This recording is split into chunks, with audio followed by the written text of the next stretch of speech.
Welcome everyone. This is Yinuo, and I'm very excited that today I have an interview with Julie Lythcott-Haims. She's online. Maybe she can wave to everyone. Thank you, Julie. I'm very excited for this time we have together because Julie has published actually 3 books so far, and all of them are national bestsellers in the US. And 2 of them are being translated or have been translated to Chinese.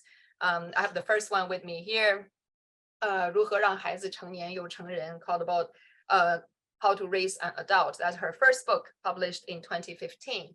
And she had another book came out, How to Be an Adult, or Your Turn, and that's published in 2021. And that is also being translated and published by Zhanlu or Cheers in China, and that's coming out. I unfortunately don't have that book yet. I blame the publisher for not sending me a copy.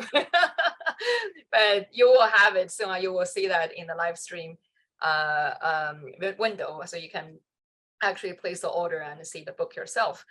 And actually in between, she also wrote another book called Real American, that's in 2017. And that's really looking back at Julie's own life journey to this point. I think most people know of Julie or through this book by her very bling bling labels. She had been quite successful. She went to Stanford and studied law. And after she got her JD, she actually worked at law firm. But after that, she came back to Stanford and became assistant provost and also dean for freshmen and undergraduate advising. And she's been in that role for over 10 years, 12 years, right? If I don't remember. 10 years in that role, yeah. 10 years in that role, yeah. And it's through that very special experience, and probably many people think about Stanford and look up to it, say this is, the top university, like you're the freshman dean. But her reflections is actually quite down to earth. It's really looking at, the problems she see in those freshmen, and also the reflection on how parenting of this generation has led to the issues she observed on campus. And that really led to the first book on how to raise an adult. She quoted a very common phrase now. I think she also helped make that phrase popular, although she wasn't the first one that coined it. It's called helicopter parenting, which is micromanaging parenting. And I think many parents probably find some resonation with that from our own parenting style. That's why this book became so popular and so empowering for most parents. So that's her first book. And then that's why when the second book came out on how to be an adult, or Your Turn, this is really, the audience has changed a bit from speaking to the audience, to the parents, to speaking to the young generation themselves. And it's really a great continuation from the first book, and also, of course, from her work at Stanford. So that's her bling bling label. But actually she has a fascinating story herself. She was born, I should have people guess, maybe we should have people guess in the live stream, like, yeah, take a guess where she was born. Yeah, she's giving people hints. Yeah, she was born in Lagos, Nigeria, in Africa. Yeah, like probably many people don't know, like she look American, have this typical open-minded, perfect English, but she actually has a difference. So I won't give up too much. Actually, I will start my first question from there, from the book that hasn't been published in China yet, because I think that really tells a lot about her before we get to her books. All right, sorry for a very long opening, but I saw just to give people the right context for who Julie was and the importance of her work. So now over to you, Julie. Like, tell us a bit, like, from Lagos. Well, first, thank you so much for being in conversation with me. I'm so excited to be able to be published in China by Cheers. I'm really grateful, and for everybody watching, just really hope you enjoy the conversation that we're going to have. We're both mothers.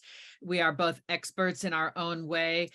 We've both written books, but I think our empathy, mother to mother, we both know what it's like to have a child or children in the home where we're trying to do right by these children. And we know the tendencies and propensities to micromanage and overparent.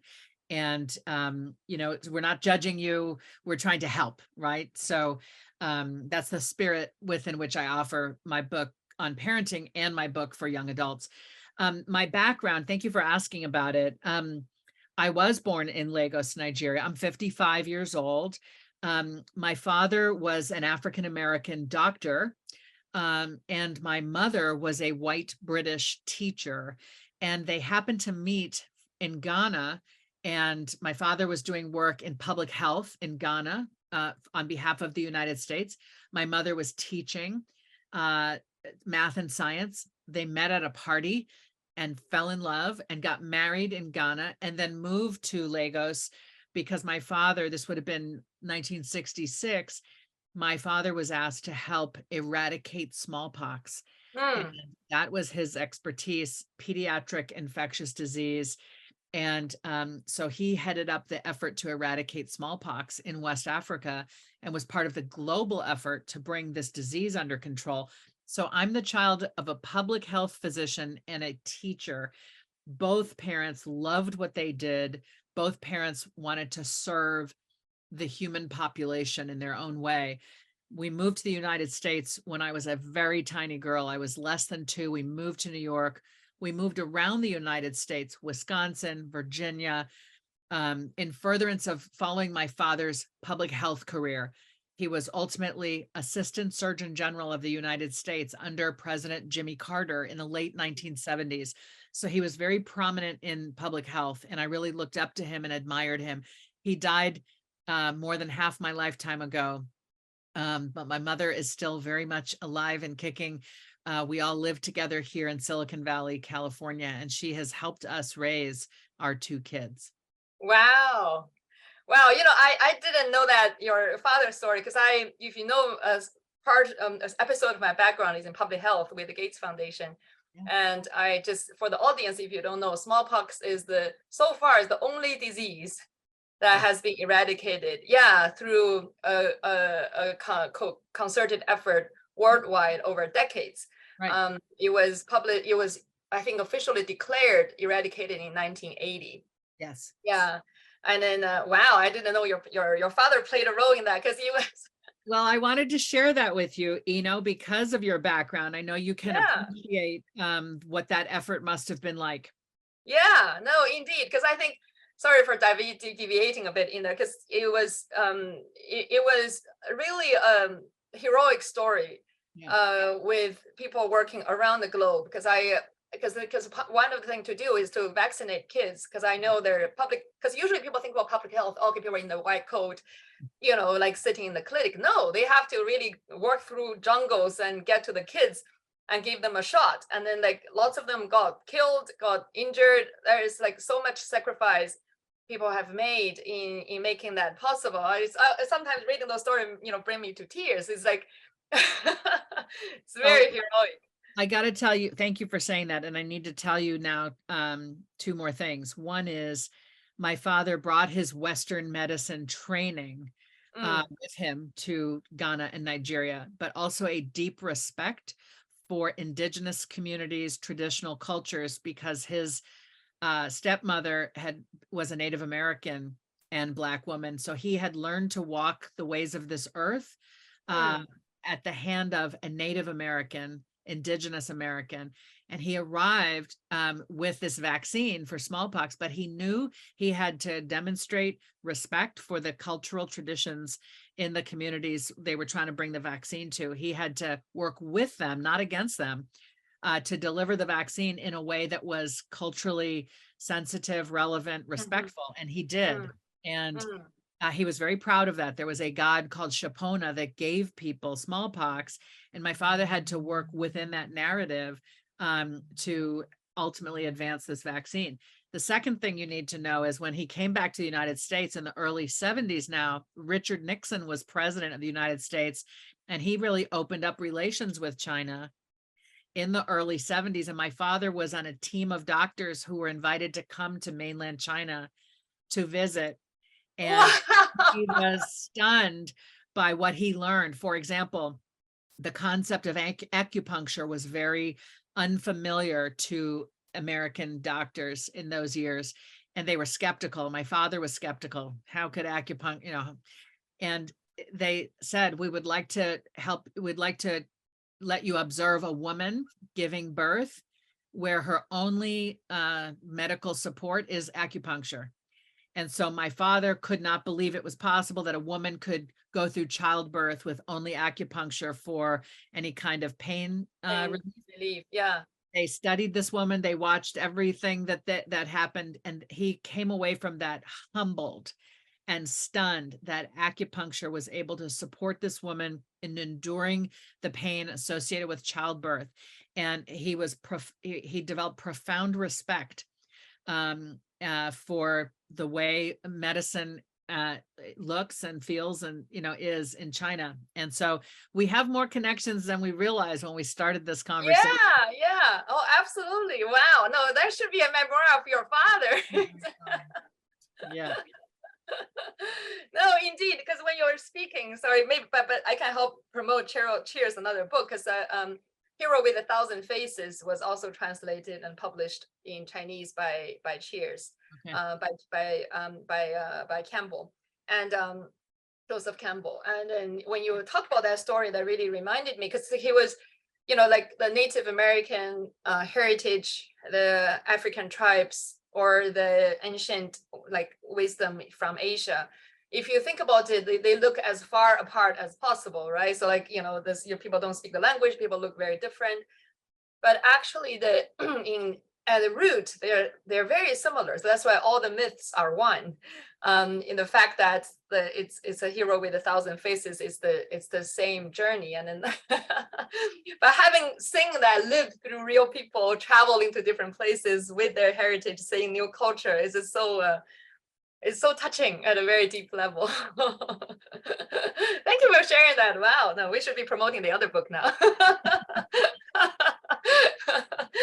Wonderful. Okay, so you came back to the States at a very young age and moved around, and then you came to Stanford to study law, right? That was I'm sure that was pretty rare for a Black woman at that time, isn't it? So I went to Stanford for university, and I studied American studies, history, political science, and literature. That was my undergraduate degree, my bachelor's degree. Then I went to law school at Harvard Law School. So the bling bling. Oh, another bling bling. Another one, Harvard. And it's a part of my resume. I don't think these schools are inherently make you a better person or anything like that. But yes, I did have the privilege of going to these universities, one for my bachelor's degree, one for my law degree. And then I came back from Harvard to Silicon Valley to be a lawyer. Right. So you had a, pretty bling bling undergraduate law school and a job. Yes. But then, and very unusual for an African-American woman, as you've said. I was very fortunate and privileged, and those schools are more diverse now than they were in the 80s and 90s when I was there. Mm-hmm. Yeah. Do you mind telling us a bit about your experience then? Like, how did it feel to be an African-American woman in those very elite groups back then? Yeah. What I can tell you now, looking back, is I felt very insecure. There's a narrative in America and elsewhere, perhaps, that African Americans are less smart, less capable, not hardworking, the stereotypes about my community. And when we're aware of those stereotypes, which are very harmful, it can make us feel ashamed. Yeah. And I did feel ashamed. And I worked so hard to try to prove that I wasn't the stereotype and that I was smart and capable and had, earned my spot. And I realize now what a psychological toll that took on me, to feel that I was constantly having to prove myself to others. I really didn't love myself in those years. I only loved myself if I met with the approval of mainstream white American society. And that's not very good for you psychologically. I have really become a self-loving person who knows that I'm smart and knows that I'm worthy of respect and so on, and wants to treat other people with respect and dignity. And so I'm no longer looking for the approval from the outside world. I know when I do my work that it is worthwhile. And I'm glad to have been on that journey. And that's really the journey that is described in my memoir. And I'm going to hold up the English version. It's called Real American. That's baby me in Nigeria on the cover. But this book is my heart. It chronicles my journey from self-love as a little one into self-loathing because of the stereotype, and then back to self-love. That's the arc of that book. It plunges into this pit and comes out. You know, in my 40s, I finally became self-accepting in my Blackness and within the complexity that is America. Yeah. Wow. You know, you're now segueing into why I wrote the new book that There we go.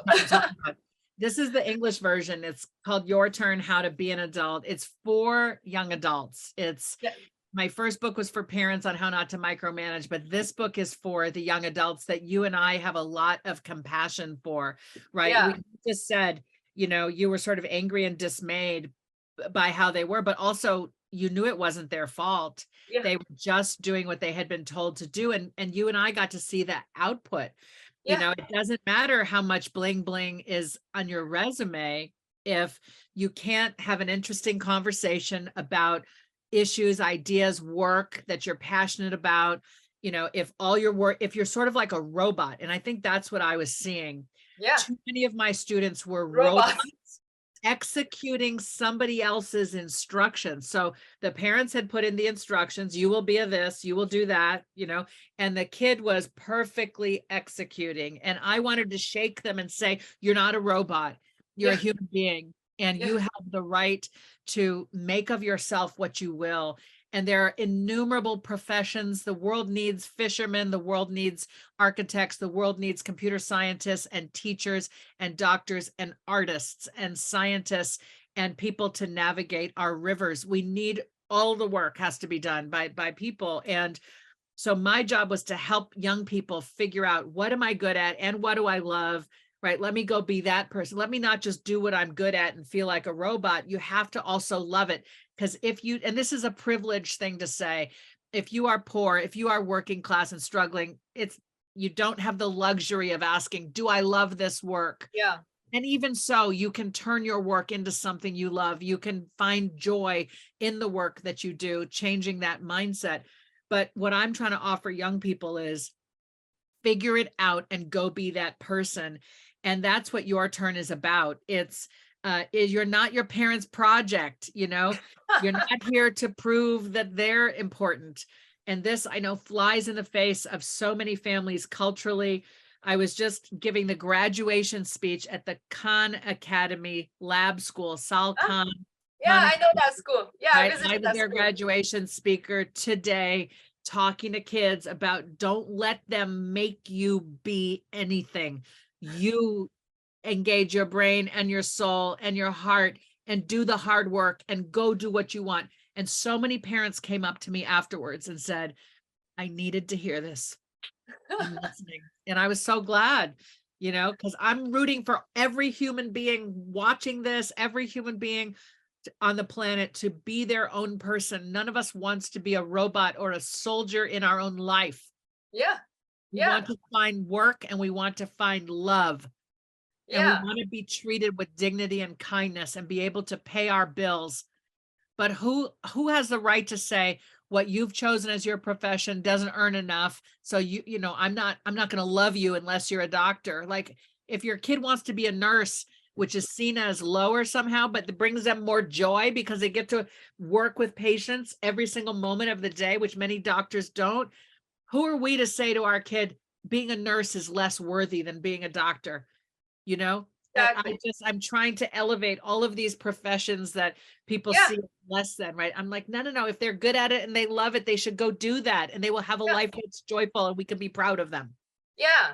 Oh, absolutely. So maybe tell us a bit why you started writing from a parent book to speaking directly to the young people. And then and also what do you think, what age they can start reading your book? Like start understanding what you're trying to say, because for adults it's easy to understand. It's the adult typical book market.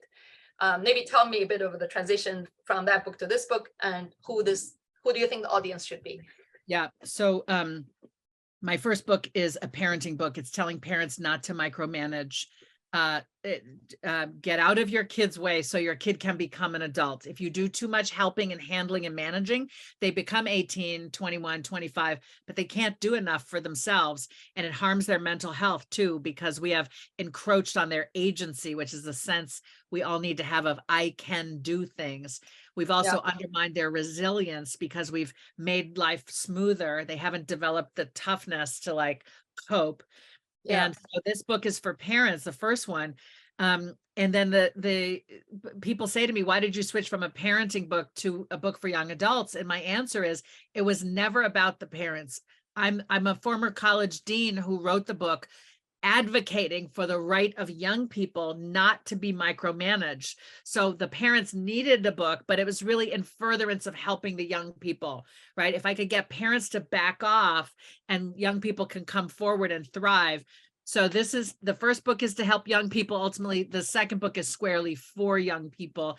But I have the book is full of stories of real people who've lived their lives. And I have to say, like, sometimes you're depressed. Listen to someone else's story of how they dealt with it.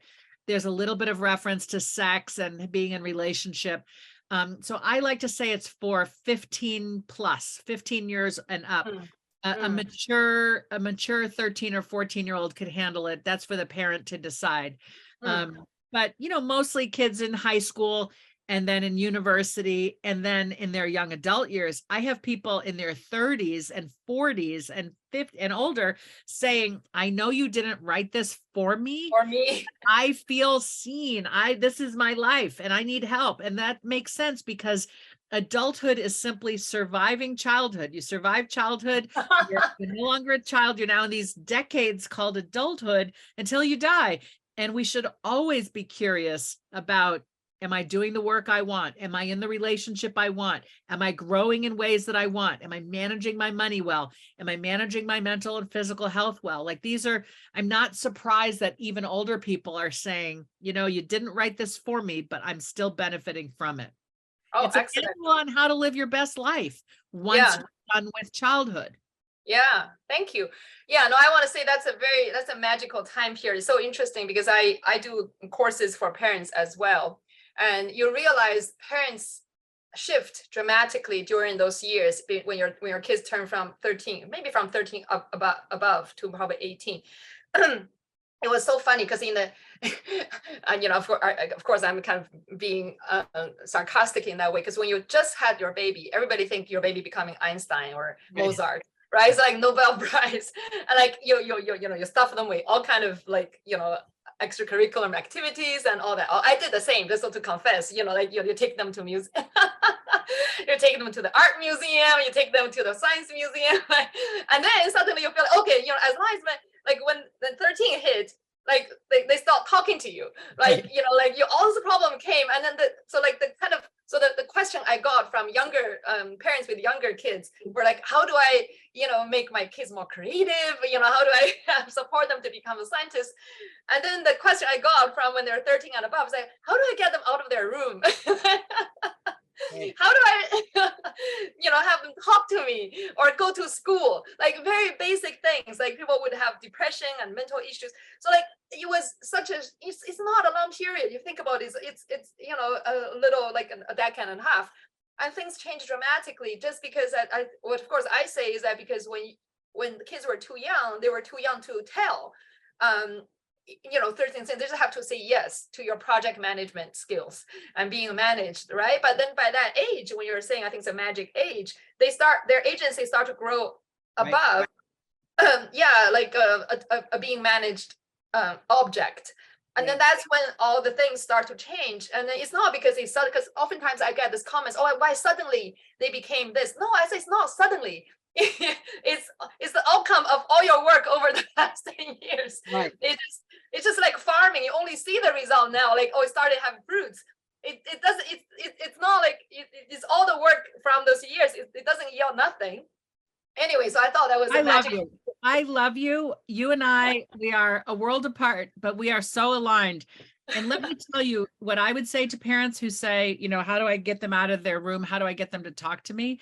I would back it up and say, your two greatest tools with your child are love and trust.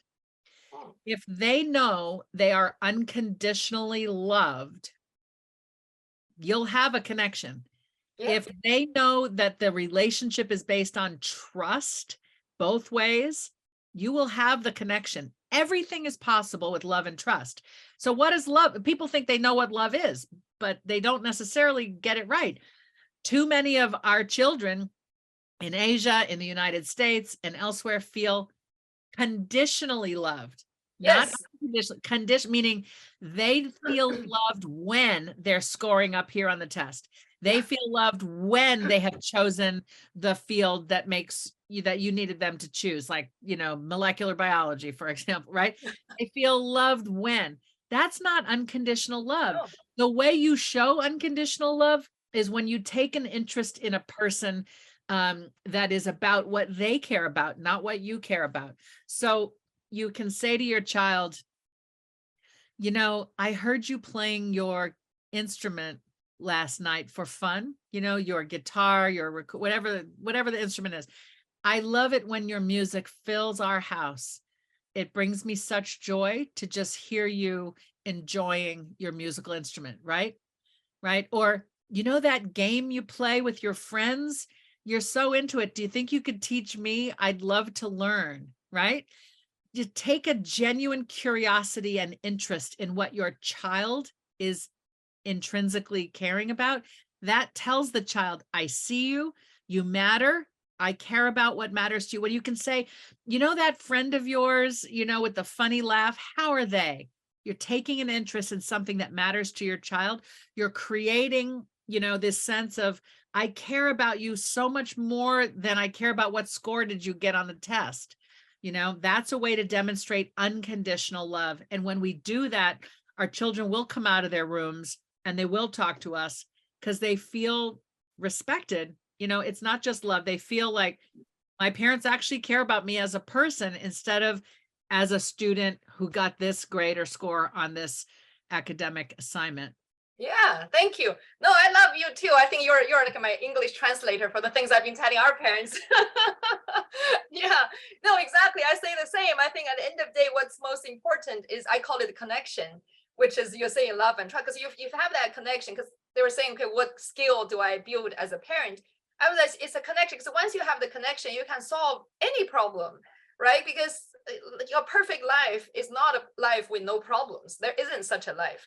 A perfect life is a life when every problem arises, you together can face it and solve it, right? That's a perfect life, and everybody can do it. But you need that connection, which you said so beautifully, is love and trust. Because once you have that, anything comes, you can deal with it. Because we don't know what life throws us, and then only when you have that mindset or that deeper connection, the channel, I called it, which is exactly what you're saying. So now let me give you another example. I tell Yes. parents, because I give talks to parents just like you do, and I tell them that the better emotional relationship with the child is the auntie-uncle relationship. Right. So spoil them. Best friend, no, but here's why, or best friend of the family. Here's the example. Let's say you're the aunt or the uncle or the family friend. You go over to their house on a Friday afternoon when the work day is over. You're there, you're having a beverage, water, wine, beer, whatever you're having, juice. Their kid comes home from school, slams the door, throws down their backpack or bag, and announces, well, I guess I'm failing science. As the auntie or uncle, you say, oh no, I'm so sorry. What's happening? Are you all right? That must not feel very good. Come here. Would you like a beverage? Sit down, pat, pat, pat. Love. The parent slams down whatever they're holding and says, what do you mean we're failing science? We worked so hard on that.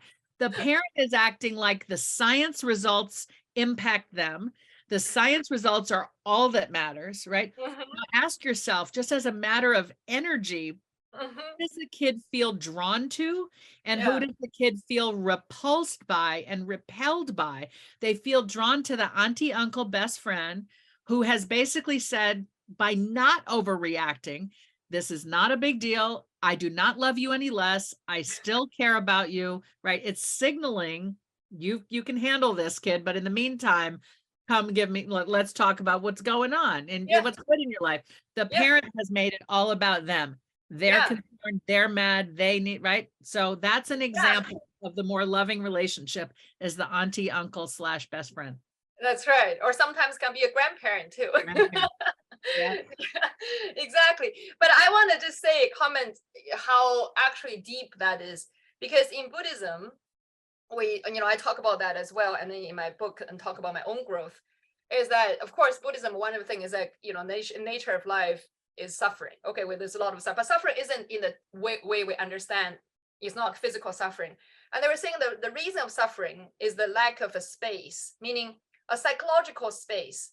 Like just as if you imagine if you're top, the toy top, and when the top is turning, if you're stuck to the top, then your life is your world is upside down, right? It's like turning all the time. But if you create a space, if you're observing that top from even 5 centimeters away or inch away, 2 inches away, and it's just the top. Okay, the world is fine. It's just the top. And then, but that exactly what you said in the very beautifully is the uncle and auntie relationship, because it has that space. Because when you are a parent, you're stuck on the top. You're so engaged and involved or taking an interest in it. And you don't see it's just the top. It's not the world turning around. But that psychological space is basically the path to wisdom. Because once you have that space, it's you see it as what it is. As you say, well, that's what the aunt and uncle say. Okay, just a bad day for the kid, and then maybe just fail this little one thing. That happens all the time to all of us. And once you have that space, all you need is a hug and support and have some expression of emotions from that. And everybody can do it once you have that space. As you say, like even those stinky parents like ourselves, if we become an aunt and auntie going to our neighbor's house or our friend's house, we do the same. Right. But we lost that ability when we are our own child, right? I just thank you for bringing Buddhism into it and for letting me know of that connection, because now I can see that what I've been trying to describe is profoundly rooted in Buddhist teaching, which is fantastic. And it is. And what I forgot to say is the auntie and uncle grandparent can say, kid, I know a thing or two about science. I'm always here for you. When you need me, you just call. Just come. But in the meantime, tell me what's good in your life.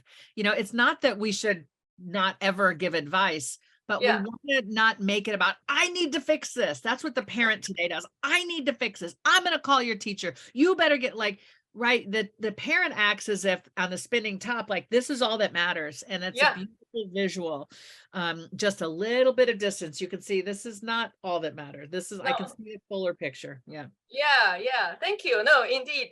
So okay, for whoever listening and audience, again, thank you for following through till this point. So this is all actually covered in Julie's new book, Your Turn, and Chinese version will get a new name, but 在世界上找到你的位置.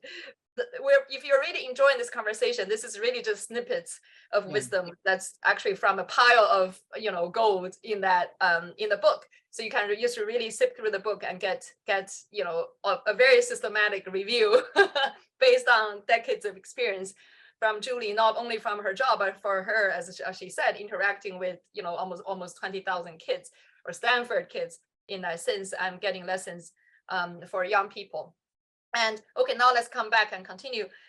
You have, both books have this very visible mention of adult, being adult. Can you tell us a bit more, like what do you think, how do you define adult? Why being adult is so important, and what's our goal? What do you see missing, or what adult should be? So technically, you've survived childhood, you're an adult, and then at some point you die. We're mammals. let me put it in biology. We're mammals, and every mammal parent gets to be with offspring until they have acquired the skills to look after themselves. And so for dogs and cats, it might be a matter of weeks. For lions, it's 3 to 5 years. For humans, it used to be 18. Now it's 21 or 25, who knows? But the point is, we will be dead and gone.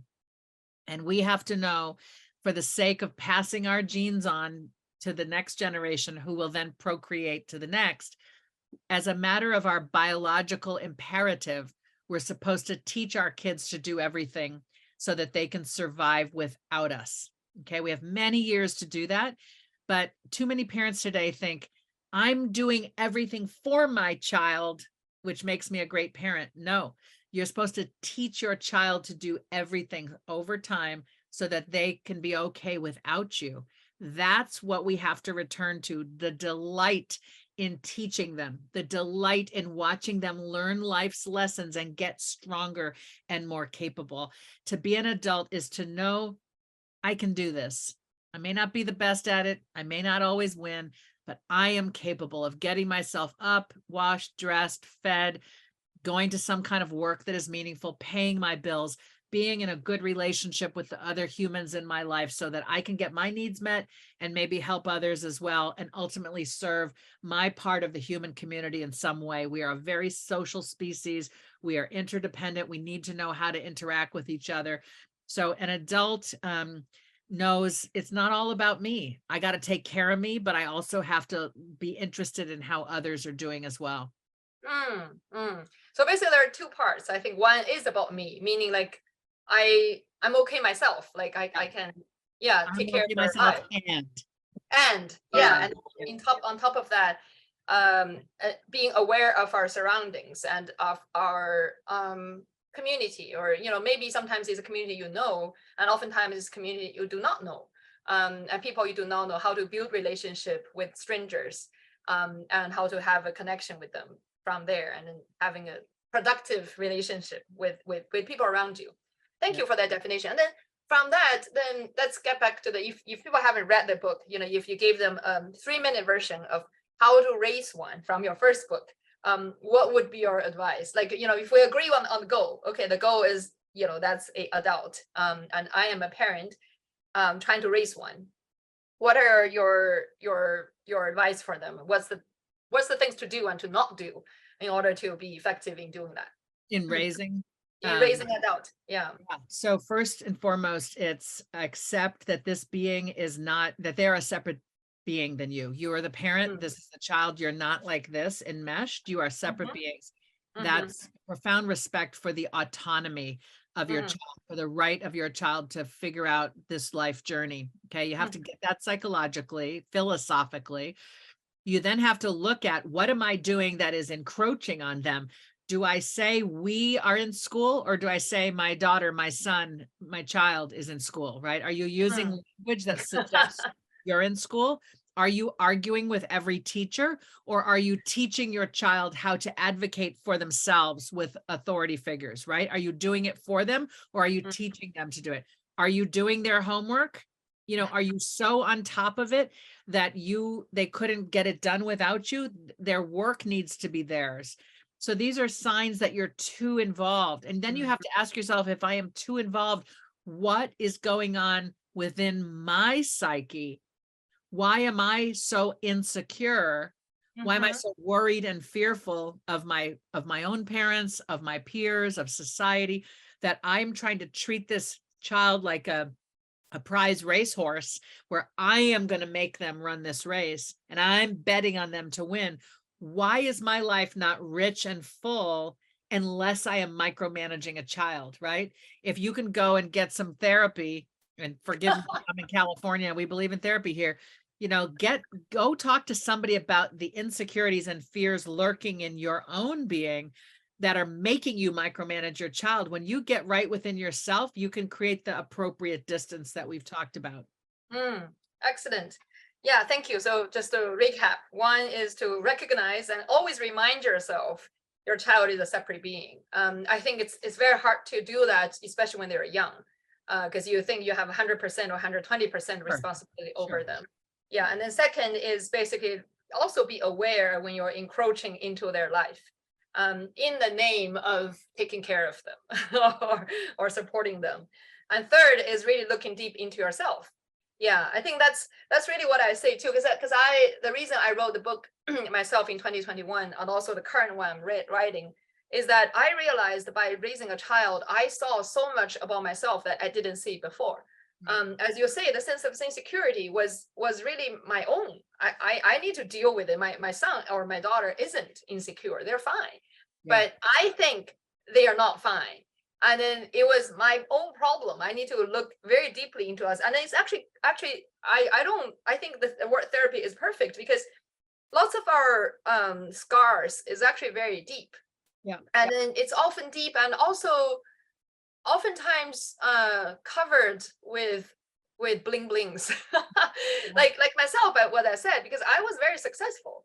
And then the success could have masked everything because you are successful in certain aspect. Therefore, everything that happened to you are right. But oh, that's not true. Yes, I was successful in this, but actually there is a huge cost I took. The cost is this constant insecurity. Like I remember, I like you use that word when I actually wrote in my book when I first went to McKinsey, they said all people from McKinsey are insecure overachievers. I don't even know this word. And then believe me, the first time I heard this, I was actually quite happy because I thought, okay, at least that says I'm an overachiever. I was like, so pathetic because that's how I felt. Okay, that means I'm an overachiever. But like I just completely ignored the insecure part. And until much later when I'm in my 40s, I was like, wow, I have such a massive sense of insecurity, but I've been ignoring it or masking it or putting makeup on it because it has, and let me add, many of us are still working on our own relationship with our parents. Right. True. We have the opportunity to break a generational trauma. If our parents said, I don't love you unless you go to UCLA and get a degree in microbiology. And, that's what I need you to do to be loved. If we are operating under that pressure still, and now we're raising kids, we have the opportunity to interrupt that generational theme where we can say, I don't want my child at 44 to feel the way I have been made to feel by the older generation. What am I going to do to love this child unconditionally? And so I don't pass on this behavior to the next generation. The other thing I wanted to say is, you talked about how they are dependent on us when they're young, and that's absolutely right. And let's acknowledge many of us conceive children now with the help of medicine, of healthcare, right? So we might do in vitro, where you're looking at every egg, every sperm, putting them together in a dish, watching to see which ones divide and grow, right? How could you stop watching them all the time if you started that way, right? Here's the thing. They're utterly dependent. They're helpless at birth, right? Big heads, helpless, right? They're very smart, but they don't have the skill, right? That's why we get to raise them for a long time. But they go from utter dependency where they have to be like a giraffe, a baby giraffe. It can walk the day it's born. A human cannot walk for a year. Okay. They are helpless, right? But we go from helpless to one day they're walking through life without us. And we're supposed to make sure they go from total dependence down to independence, right? We do less and less for them over time so that they can do more and more for themselves. That's what we're supposed to want, right? Not the utter dependency forever, right? But only while it's necessary. Then we hold their hands. Then we walk next to them. Then we don't have to be there at all. It's a process. Yeah, absolutely. No, I think and that's a very delicate process as well. So that's why it's never easy, because I think both Julie's book and my book, or the work I'm trying to do, is to say it's not easy. It's and I don't want the parents to feel being blamed. Okay, I'm not doing well enough, because this is probably the most profound and most sophisticated, complex thing in human society, right? It's being a parent, because that's the foundation of our existence. That's right. And then it was, kind of we're bestowed upon somebody with no experience. Like, nobody knows what this is before this thing was born. so it is very hard. And that's why I think what Julie mentioned, this beautiful visual, like, you're from this holding one to probably supporting him walk, to hold his hand, to not holding at all, and to watch and to say goodbye, Exactly. So, it's a profound process. And I want to go back to the intergenerational thing. So, like, luckily, actually, to my mom's credit, because my parents divorced when I was 12, so it's only my mom. And I was very thankful for her because she actually, to the opposite, she was a very atypical Asian parent. She has no, so like I think she did the perfect thing. And she did right. She was like, go whatever you did. Like, she didn't even know I'm going to America. Like, she's like, where's America? Like, she was, anyway, so she was, even today, she's very supportive. I'm very thankful. But that's really what made me reflect. Even with that kind of parent, I am still very deeply like self-aware of what the system want. And then like, so that's why I was realizing, if you also have a parent like that, it's almost impossible for you to escape it, because you're surrounded. So I'm actually very thankful. The reason I came out to say those things is because I said, my mom, I have because my mother is also a hero. She's an engineer, which is very rare for her generation of Chinese. And she was a chief engineer of a factory of 5,000 people. Okay, she was very busy with her own life and work, and she basically, I guess she didn't ignore me. She also always have a tie with me, as we talked about. But I have a lot of room to do different things. But even with that, that's how I reflected. I know what to do, because when you're smart, when you look around, what's being tested, you kind of help form this internal system, because that's how we assimilate. Yeah, so that's why, and I also see there's, in Buddhism we call it karma. So there is energy, so this fear thing, it passed down. So that's why when I say it's probably not my own parent, I think I'm thankful for my own parent for giving me this opportunity, but it's the fear through the 1,000 years. That's right. That's so beautiful. I need to tell you, we haven't really talked about our own kids. And I want folks to know I'm a mom. My son, as I mentioned, 24, just turned 24. My daughter's 21, about to be 22. And I have this expertise as an author with the bling bling, Stanford, Harvard, authority, but I am also a parent, and I have made most of the mistakes that I am warning parents against. I am trying to use my experience as a parent, and based on what I saw, it's like working at a college, I saw the future. I saw what childhood leads to. Becomes, I realized in my own family, I'm doing the behaviors that are going to lead to the problems that I see on my campus. And I should also say the stuff I've talked about, not just a Stanford problem, every university was seeing what I was seeing. But I came to appreciate, just because you asked me about my journey as an African-American, I'm going to now tie it all back. Yes, please. Because I was judged as not smart, not good enough, not deserved, right? That was my childhood and young adulthood. Now I have this son who is beautiful, brown skin, big afro, looks, like an African-American man, light skin, but still. And he is so smart in the sciences, aces every test with hardly studying, like just has the aptitude. And I realize now and he liked the sciences. He was good at it and liked it, but I was pushing him when he said, Mommy, I want a Nobel Prize in biology and genetics. I was like, yes, go get that, because then you will prove to the world on behalf of me and the family that we are not the stereotype. So I was pushing my son. He has anxiety. He has ADHD. I was ignoring those things because I didn't believe them really. I thought, or differently, he's so smart, the diagnoses won't matter. And that all just turned into a downward spiral when he got to college.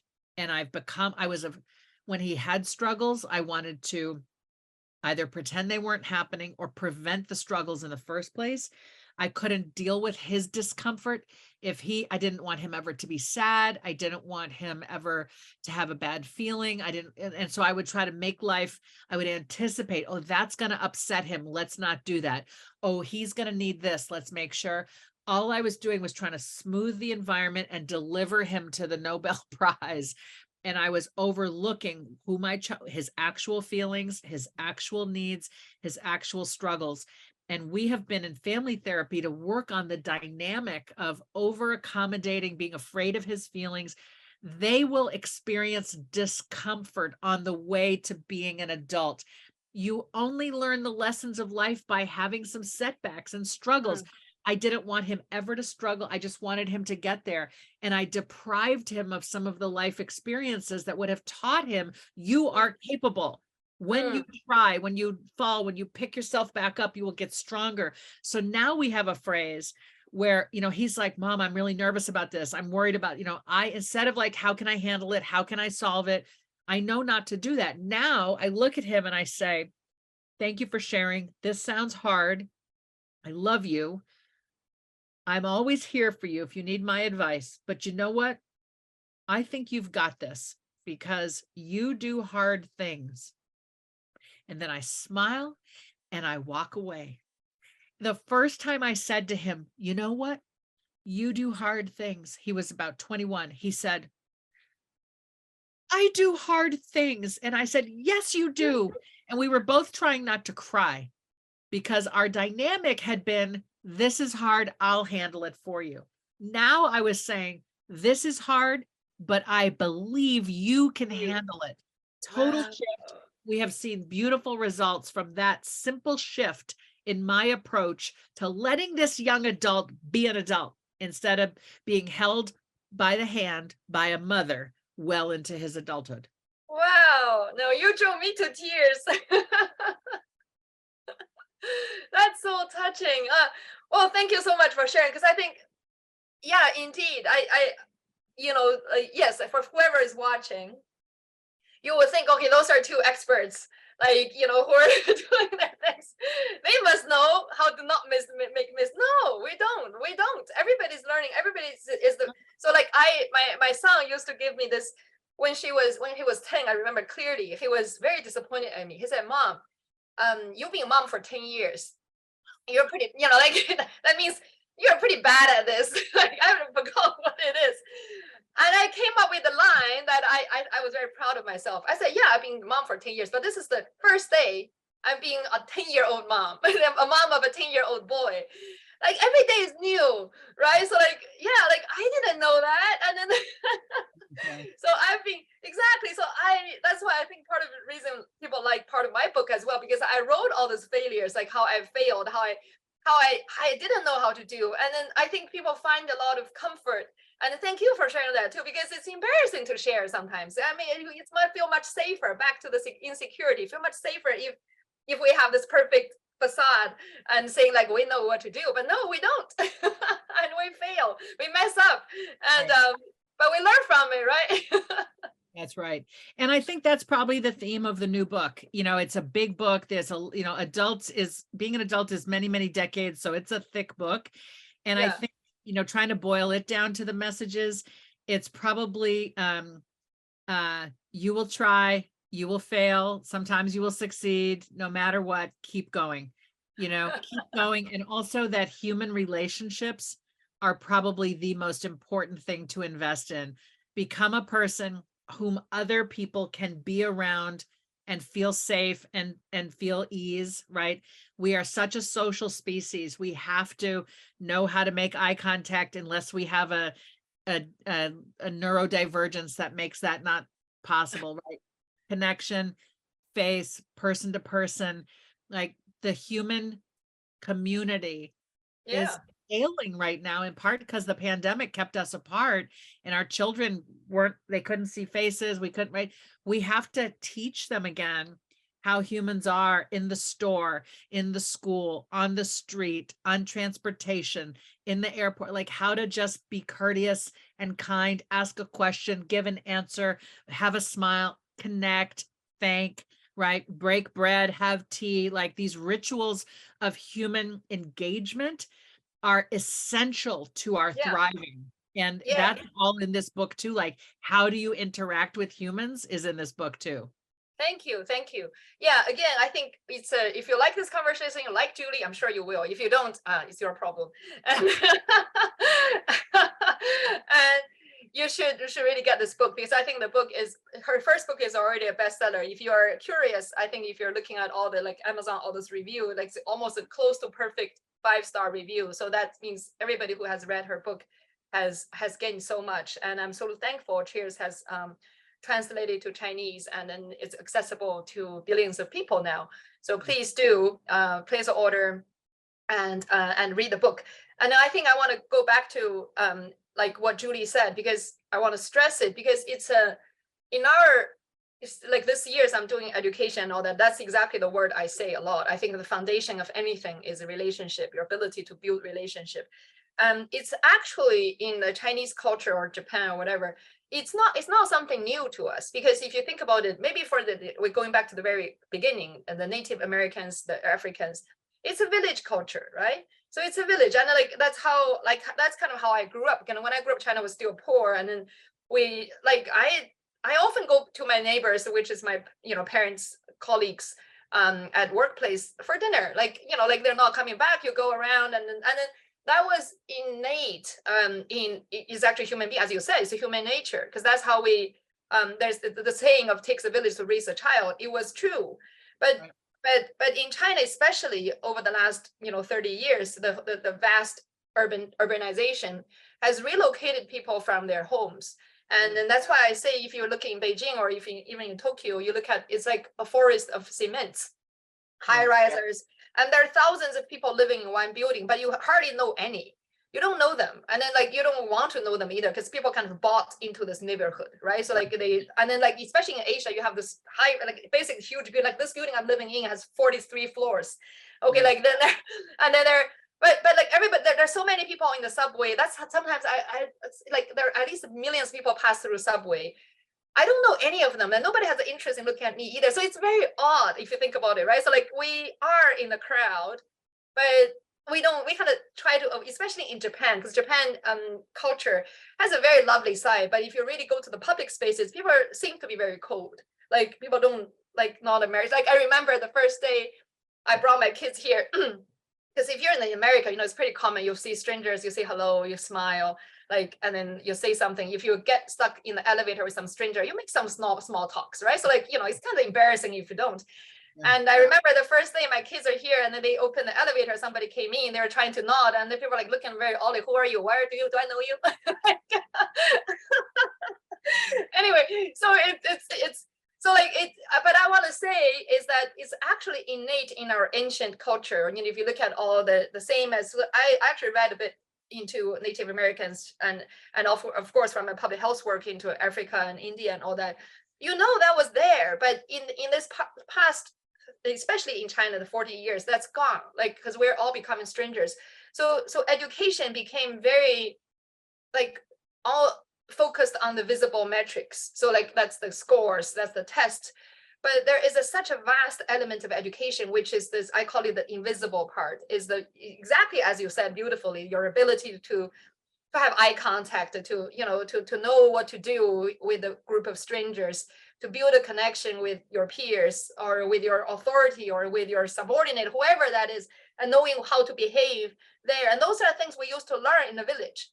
Yeah. Right, that we used to learn that without going to school. We learned that through our neighborhood, but those are gone. And then you have to. So that's why when we're building our school, I call it 3 centers. I say a child-centered education, a teacher-centered school, and a school-centered community. Wow. It's only when you have this 3, it's a complete education. But we don't. We only one episode of it saying, okay, it's about tests. It's about this. That's exactly what you're saying. I think that's in this book. So please read that book. And then the book I think it's so important to elaborate on the whole of education. Wow, that's brilliant. I love what you're about. I love that we have connected. And I'm writing everything down, education. The invisible part of education is to know what to do with strangers and colleagues and bosses, and the interaction. What I love about it is it implicitly says, you're implicitly saying this is hard.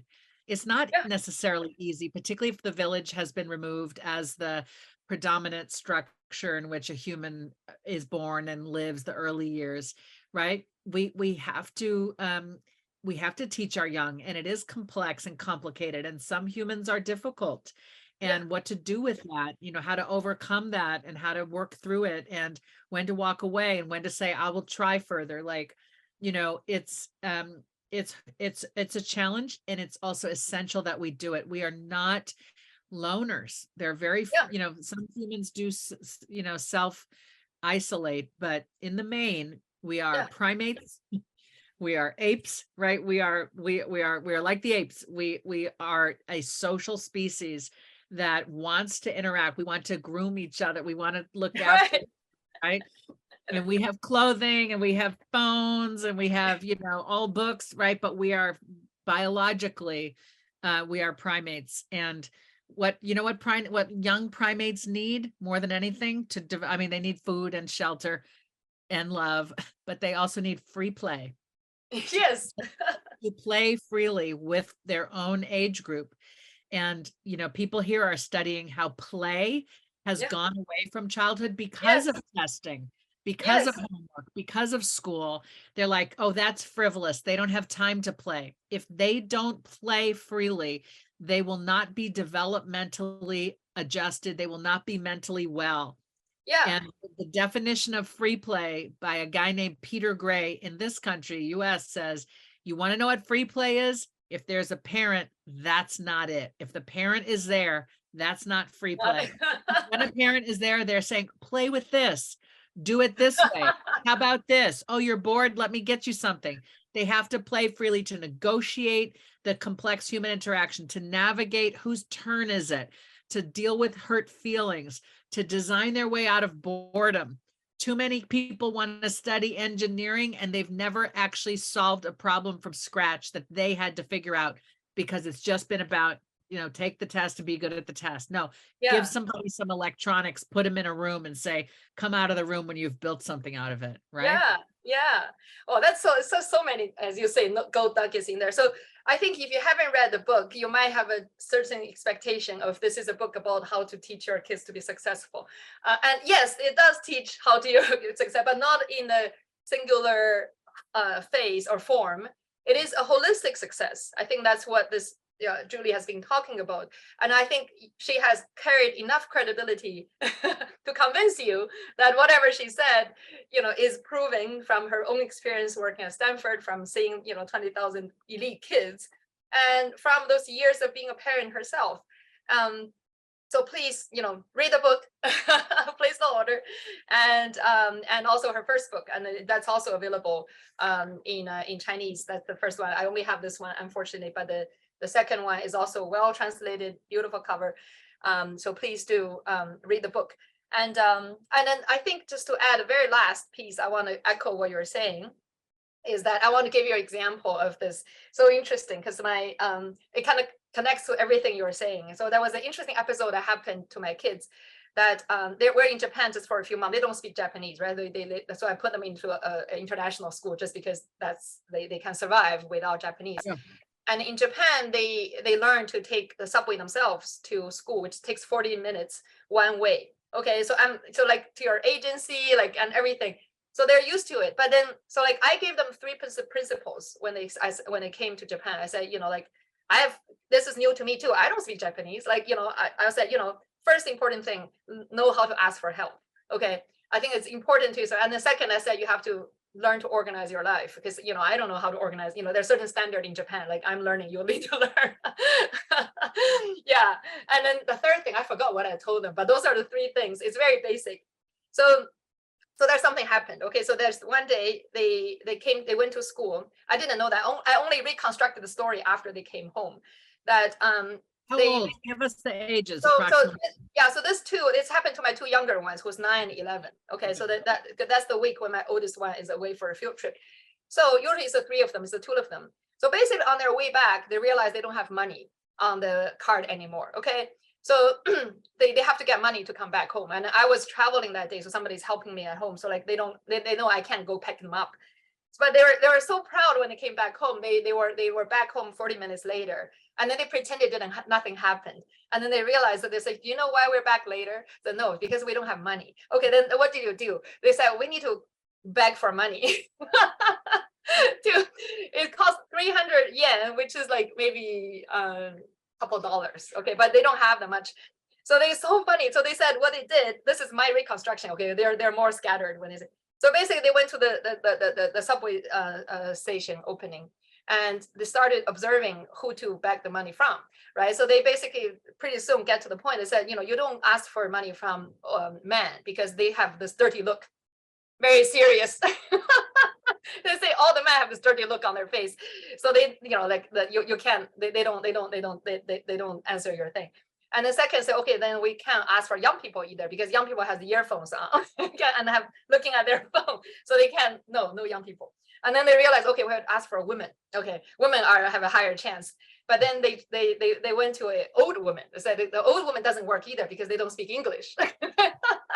so they come down to, okay, like middle-aged women, like mom-aged women, they have a chance, because there's a phrase you'll say in like excuse me equivalent in Japanese called sumimasen. So they know how to say that. So they will go back and then say sumimasen, and then they start speaking English. Okay. And then so finally this woman heard them, but ignored them, kept walking. But she probably realized those are probably asking for help, and came back up the stairs in the subway, and then listened to their story and gave them 300 yen. And that's how they got home. And then the point is, I thought it was a success story. Said, no, exactly your point. They said, because Ludi was my older one, the younger one is a sister, went up 3 times, because there was an old man, there was a young man, there was an old woman. So like every time was a failure, right? It didn't work. So like then Edie, who was my youngest, started crying, sitting on the curb, because every time they would fail, crying. And then like they were desperate, so they can't get home anymore. But till the end, like when they got the 300 yen and came home. So like this all happened afterwards, but it was exactly to your point, is play, is talking to strangers. You have to learn how to interact with random people, how to tell, and then sustain failures multiple times. Right. I love this story, and I'm so glad you shared it, because every parent fears that. What would happen if? And we actually have to try to raise kids so that when the inevitable things go wrong, that they don't pick up the phone and call us to solve it, because we won't be here forever. Yeah. They have to have the ingenuity, the problem solving, the guts to try something. So I'm so glad you shared that story. And I want to offer, I think, 2 or 3 things in response. Number one, your kids are never going to forget their money again, because they had an experience that taught them what it's like to get your money. Okay.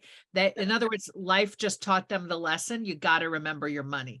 You got to remember your instrument. You got to remember your homework. They have to have the consequence in order to teach the brain to remember. Right. Number 2, they learned a lot that day. They learned how to figure out which humans were right, how to speak to them, what story to tell, right?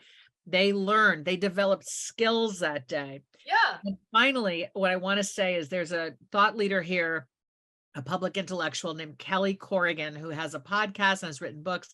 And I was on her podcast, and she writes in the parenting space, and among others. And she said, Julie, my dad taught me there's no greater buzz than the buzz that comes from solving your own problems.